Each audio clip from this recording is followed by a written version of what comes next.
আসলে সেকশন 8 কোম্পানিটা কি? জিজ্ঞেস করছেন যে স্যার মাইক্রো ফাইন্যান্স ব্যবসা করব, সেকশন 8 করলে ভালো হবে না প্রাইভেট লিমিটেড করলে ভালো হবে?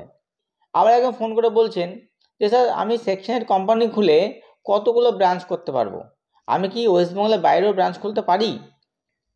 বিষয়টা হচ্ছে যে সেকশন 8 মানেই কি তাহলে মাইক্রো ফাইন্যান্স?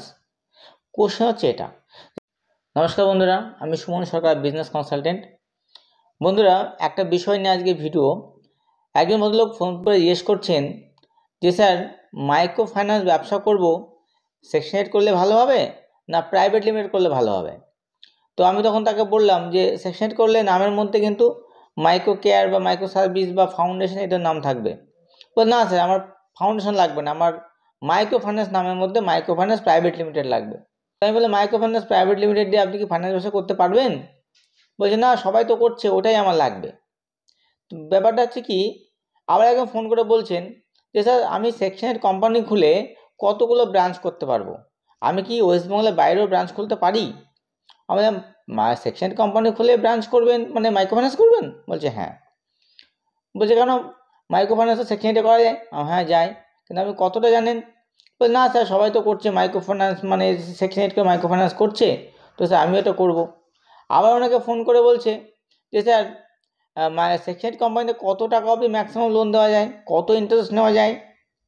বিষয়টা হচ্ছে যে সেকশন 8 মানেই কি তাহলে মাইক্রো ফাইন্যান্স? কোশ্চেন হচ্ছে এটা যে সেকশন 8 মানে যদি মাইক্রো ফাইন্যান্স হয় তাহলে কী করে হলো সেটা? আর প্রাইভেট লিমিট করে মাইক্রো ফাইন্যান্স করা যায়, এটাই বা কে বললো? মানে বিষয়টা কি হচ্ছে, মার্কেটে প্রাইভেট লিমিটেড নামের মধ্যে, প্রাইভেট লিমিটেড কোম্পানির মধ্যে নামের মধ্যে যে মাইক্রো ফাইন্যান্স, ক্রেডিট ক্যাপিটাল এইসব ওয়ার্ডগুলো আসে, তাতে করে মানুষজন ভাবে যে এইটা মনে হয় এনবিএফসি কোম্পানি। যেমন বড় বড় কোম্পানিগুলো, হ্যাঁ, যেমন বড় বড় কোম্পানিগুলো যারা এনবিএফসি কোম্পানি, তাদের নামের শেষে প্রাইভেট লিমিটেড বা নামের মধ্যে মাইক্রো ফাইন্যান্স থাকে। তো সবাই ভাবছে যে এই কোম্পানিটাই মনে হয় ফাইন্যান্স কোম্পানি, আমরা এনবিএফসি পেয়ে গেছি, আমরা নাম পেয়ে গেছি, সুন্দর অবজেক্ট পেয়ে গেছি, হয়ে গেল। আর সেকশন 8 কোম্পানিতে অনেকে মাইক্রো ফাইন্যান্স করছেন, সেটা অনেকেই জানেন যে সেকশন 8 কোম্পানির মধ্যে অবজেক্টে মাইক্রো ফাইন্যান্স দেখে অনেকে করছেন। কিন্তু এখন ট্রেন্ড হয়ে গেছে ওয়েস্ট বেঙ্গলে যে সেকশন 8 মানেই মাইক্রো ফাইন্যান্স। ব্যাপারটা ঠিক না। আসলে সেকশন 8 কোম্পানিটা কি? সেকশন 8 কোম্পানি হচ্ছে একটা নন প্রফিট অর্গানাইজেশন।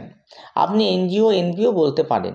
এটা শুধুমাত্র সোশ্যাল ওয়ার্ক করার জন্য, সে এডুকেশনাল হতে পারে, হেলথ, এনভায়রনমেন্ট, বিভিন্ন রকম সোশ্যাল ওয়ার্ক করার জন্য কিন্তু সেকশন 8 কোম্পানি করা হয়।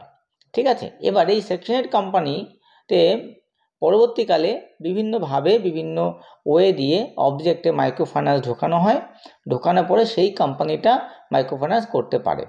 তো বিষয়টা হচ্ছে এখন ওই পার্টটা আমি পরে আসবো, এর আগে অনেক ভিডিও এই ব্যাপারটা নিয়ে বানিয়েছি। আজকের ভিডিওটা হচ্ছে যে মাইক্রো ফাইন্যান্স মানেই সেকশন 8 হলো কী করে? সবাই নর্মালি সেকশন 8 কোম্পানি খুলছে আর ব্রাঞ্চ খুলছে বা মাইক্রো ফাইন্যান্স করছে, এটা একদম ঠিক নয়। আর প্রাইভেটটা কি আছে, যারা যারা প্রাইভেট লিমিটেড কোম্পানি করে মাইক্রো ফাইন্যান্স করছেন তারা জেনে রাখুন, তারা কিন্তু রুল 12 রেগুলেশন দিয়ে কোম্পানিটা করেছেন। মানে আপনি স্বীকারই করেছেন যে যতক্ষণ না আপনার এই প্রাইভেট লিমিটেড কোম্পানিটা আপনি রিজার্ভ ব্যাংকের অ্যাপ্রুভাল নিচ্ছেন, অর্থাৎ এনবিএফসি হচ্ছেন, ততক্ষণ আপনি কোনো ফিনান্সিয়াল লেনদেন করবেন না। অথচ আপনি কিন্তু ফাইন্যান্সিয়াল কাজকর্ম করছেন, মানে মাইক্রো ফাইন্যান্স করছেন, মানে আপনি রুলগুলো ভায়োলেশন করছেন।